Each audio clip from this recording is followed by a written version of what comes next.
opinião, é um Deus. Não é nem um assassino, nem um Deus, é o servo do Deus vivo. Na verdade, não foi a tempestade que levou Saulo para a ilha de Malta, foi a mão da providência divina. Quando você pensa que a sua vida está à deriva, quando você pensa que a sua vida está de ponta cabeça, na verdade, Deus está no controle e Ele está trabalhando a seu favor para que todas as coisas cooperem para o seu bem, você que ama Deus. O pai do prefeito estava doente, Paulo orou por ele foi curado. Os demais enfermos vieram e Paulo orou por eles foram curados. E depois dos 3 meses de rigoroso inverno, enviaram Paulo para Roma. E ele chega em Roma, não talvez como sonhara chegar, chega preso, algemado. Mas ele escreve na sua carta aos Filipenses 1:12 o seguinte: meus irmãos, eu quero que vocês saibam que as coisas que me aconteceram têm antes contribuído para o progresso do Evangelho. Se você pergunta, que coisas, Paulo, aconteceram para você? Talvez ele poderia fazer um resumo para nós. Eu fui perseguido em Damasco, eu fui rejeitado em Jerusalém, eu fui esquecido em Tarso, eu fui apedrejado em Listra, eu fui preso e açoitado em Filipos, eu fui escorraçado em Tessalônica, eu fui enxotado de Bereia, eu fui chamado de tagarela em Atenas, eu fui chamado de impostor em Corinto, eu enfrentei feras em Éfeso, eu fui preso em Jerusalém, eu fui acusado em Cesareia, eu cheguei em Roma preso e algemado, mas eu quero que vocês saibam que as coisas que me aconteceram têm antes contribuído para o progresso do Evangelho. Este homem não crê em acaso, este homem não crê em sorte, este homem não crê em azar, este homem não crê em determinismo, este homem não tem medo de sexta-feira 13, este homem não tem medo de olho gordo, este homem sabe que a mão de Deus dirige o seu destino.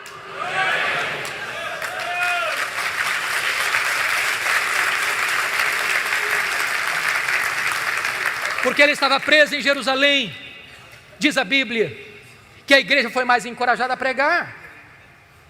Aliás, Ray Stedman disse uma coisa interessantíssima, ele disse que um dos melhores métodos e mais eficazes métodos de levar a igreja ao crescimento, eu pessoalmente não gosto dele, é botar os pastores na cadeia. Se os pastores forem presos, a igreja se levantará.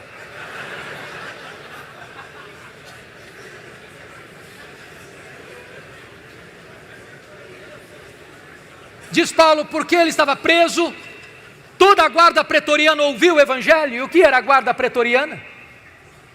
Era a guarda particular do imperador, era a guarda de elite do império, gente que trafegava pelos corredores do palácio, gente que tinha influência política no império.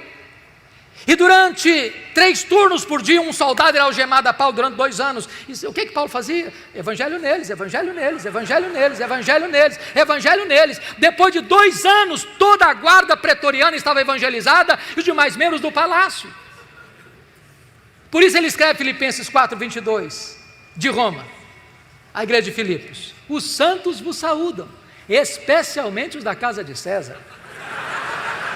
Nero não sabia de uma coisa, mas Deus o havia constituído em presidente das missões estrangeiras do império, porque havia colocado lá dentro do palácio o maior missionário da igreja e colocado diante dele o seu público. Quando as pessoas pensam que estão destruindo a igreja, só podem promover a igreja, porque a igreja de Deus é indestrutível. Porque Paulo estava preso, ele não podia visitar as igrejas. O que ele fez? Ele começou a escrever cartas. Carta aos Efésios, Filipenses, Colossenses, Filemon, as cartas da primeira prisão. Já parou para pensar nisso? Se Paulo estivesse solto, talvez nós não teríamos estas joias na nossa Bíblia. Quando você pensa que as coisas estão difíceis demais ou complicadas demais, a mão da providência de Deus está agindo. Como disse William Cowper, por trás de cada providência carrancuda, esconde-se uma face sorridente. Desta primeira prisão, Paulo orou para sair, pediu para sair e saiu de fato. Mas não saiu para se aposentar, não saiu para vestir um pijama, não saiu para deitar numa cadeira de balanço. Não há aposentadoria no reino de Deus. Ele saiu para trabalhar, talvez para fazer a 4ª viagem missionária, talvez tenha ido à Espanha, eu não sei. Mas ele passou e deixou Tito em Creta, ele passou e deixou Timóteo em Éfeso, ele percorreu até Nicópolis. Ele está fazendo a obra de Deus. E nesse interregno, ele escreve mais 2 cartas. 1 Timóteo e Tito. Só que a política do mundo está mudando. Desde que Nero subiu ao poder em 54, com 17 anos de idade, aqui a situação parecia sombria para os cristãos. 10 anos depois, 9 de julho de 64, segundo alguns historiadores, o próprio imperador Nero pôs fogo na capital do império e subiu para o alto da torre de Mecenas, vestido de ator, assistindo o espetáculo das chamas, 7 noites, 6 dias de incêndio. Quando acabou o incêndio, dos 14 bairros de Roma, 10 deles tinham sido devastados. Os 4 bairros restantes eram densamente povoados por judeus e cristãos. Isso dá a Nero um bom álibi para botar a culpa do incêndio de Roma nos crentes. E começa uma brutal e sangrenta perseguição contra a igreja. Os crentes são queimados vivos.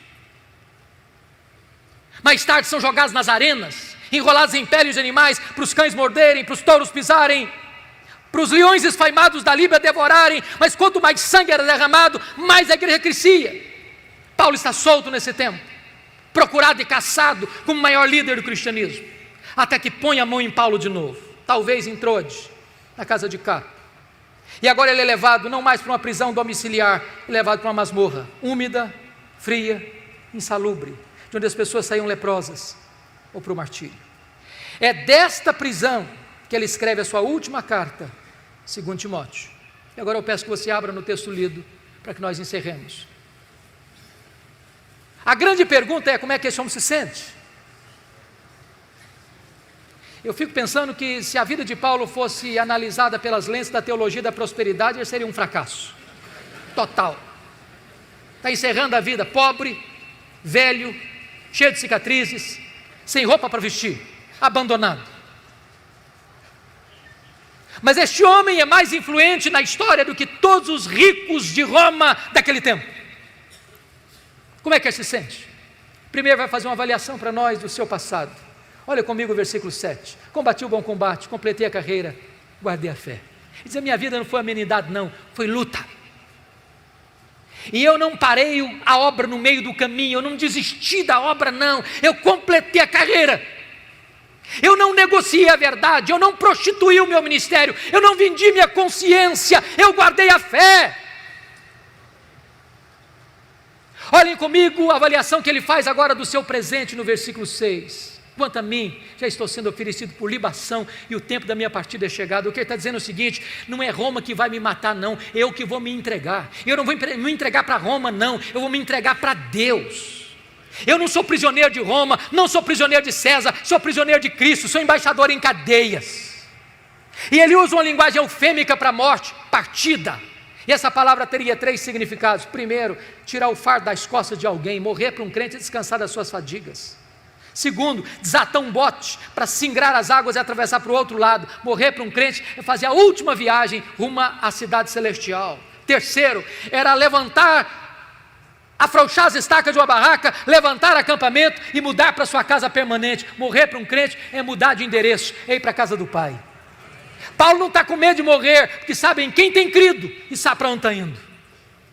Por isso agora ele faz uma avaliação do seu futuro. Versículo 8. Já agora a coroa da justiça me está guardada, a qual o Senhor reto juízo me dará naquele dia. Não apenas a mim, mas a todos quantos amam a sua vinda. O que ele está dizendo é o seguinte: não importa se Nero vai me considerar réu, culpado de morte. O que importa é que o reto juiz, Jesus Cristo, diante de quem eu e todos vamos comparecer, já me justificou e já guardou para mim a coroa da justiça. Eu não estou indo para a espada de Roma, eu estou indo para a glória, eu estou indo para receber a minha recompensa eterna. Mas irmãos queridos, este homem não é um super-homem, não é um super-apóstolo, ele é um homem. E ele não tem nenhuma dificuldade em repartir conosco seus sentimentos e as suas emoções antes de morrer. Ele vai falar para nós os dramas que ele está vivendo. E o primeiro drama que este homem enfrenta é o drama da solidão. Olha comigo o versículo 9. Procura vir ter comigo depressa. Olha o versículo 21. Venha, meu filho, mas venha antes do inverno. Olha o versículo 11. Quando você vier, filho, traz Marcos com você. Ele me é útil para o ministério. E eu amo esse versículo, porque eu o comparo com Atos 15, 36 a 41, e um dia Paulo disse, comigo ele não vai, ele não serve para andar comigo. E no final da vida Paulo diz, traz esse menino, eu quero ele pertinho de mim, eu quero encostar minha cabeça no peito dele antes de morrer. Nunca é tarde para nós restaurarmos relacionamentos feridos. Não é fácil chegar no final da vida e sentir solidão, não é fácil.